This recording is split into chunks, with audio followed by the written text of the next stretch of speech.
Hi and welcome back to the channel. Today I'm going to show you how to replace the low beam headlight bulb on this 2012 Toyota Sienna.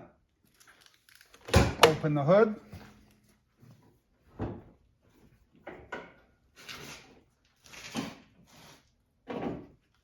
I will demonstrate the bulb replacement on the driver's side. The passenger side is done in exactly the same way. So as you can see, there are two bulbs right there. This is the low beam light bulb right here, and this is the high beam light bulb. So to disconnect the connector, you're gonna need to squeeze this tab right here.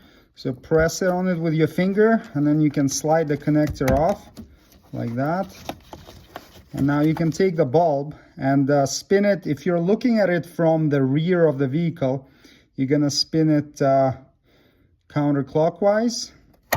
So like this, and now you can remove it. So with the old one, doesn't matter, but when you're putting the new one in, try not to touch the glass with your fingers so there are no oil stains on it.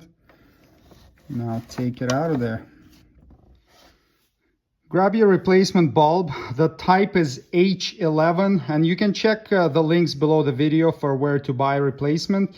And then take a look at these tabs right here. So you have three tabs. One is wider than these other two. So make sure you're aware of that when you're reinstalling.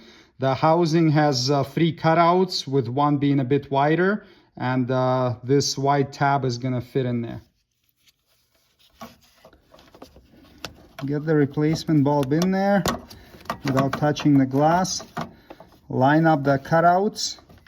So that's the large one there, and then spin it until it stops. Okay, and now that it's in place, just grab your connector, line it up, and slide it up until it clicks. Just like that. And there you go. Low beam headlight bulb replacement is completed. Thanks for watching. Please subscribe if you'd like to see more Toyota Sienna maintenance and repair videos. See you next time. Cheers.